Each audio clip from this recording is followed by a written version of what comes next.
আচ্ছা বলো তো, তোমরা কি এই স্টেশনটা চিনতে পারছো?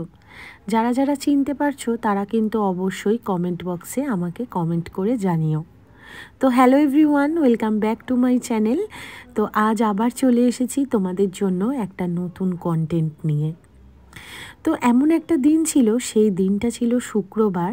রাতে দুজন মিলে শুয়ে শুয়ে হঠাৎ করে প্ল্যান করলাম যে কোথাও একটা ঘুরতে যাই। তো কোথায় যাব না যাব সেইগুলো কিন্তু কোনোভাবেই ঠিক হয়নি। শুধু জানি যে আমরা এই কাঞ্চনজঙ্ঘা ধরে আমাদের গন্তব্যস্থলে গিয়ে পৌঁছই, সেখান থেকে নয় প্ল্যান করব যে আমরা কোথায় কোথায় যাব। তো শুক্রবার রাতে এরকম প্ল্যান হলো, শনিবার আমার বর তৎকাল কাটলো, আর রবিবার দিন আমরা কাঞ্চনজঙ্ঘা ধরলাম। ধরে এই দেখো দক্ষিণেশ্বরকে টাটা জানিয়ে চললাম নিজেদের ডেস্টিনেশনে। তো এই দেখো মাকে প্রণাম করলাম, তোমাদেরকেও দর্শন করালাম, করিয়ে এবার দুজন মিলে ট্রেনে। তো দেখাচ্ছিলাম যে ওপরের সিটটা আমাদের আর একদম নিচের সিটটা হচ্ছে মানে আমাদের আর কি, সরি, দুটো সিট আমাদের, আর মিডিলের সিটটা আমি জানি না কার ছিল। তো যাই হোক, এখন একটু ট্রেনে বসে মজা নিতে নিতে চললাম আমার প্রিয় জায়গায়। বলতে পারো আমার আর আমার বরের দুজনেরই ভীষণ পছন্দের জায়গা। তো রাতে ডিনার ট্রেনেই করে নিয়েছি, আর এই দেখো এখন আমরা বর্ধমান স্টেশনে চলে এসেছি। তো এই স্টেশনটা দেখলে আমার বেশ ভালো লাগে যে আমি আমার পছন্দের শহরের দিকে এগোচ্ছি। তো রাতে ঘুমটুম ভালোই হয়েছে, আর ট্রেনটা কিন্তু আমাদের খুব সুন্দর টাইমে নামিয়ে দিয়েছিল।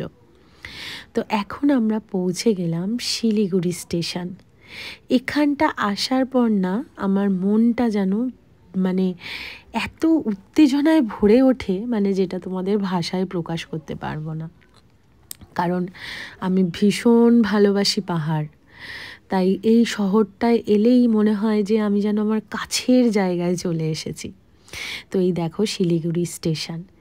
এই স্টেশনটা দেখে কার কার মনে হচ্ছে বলো যে পাহাড়ে যাব পাহাড়ে যাব।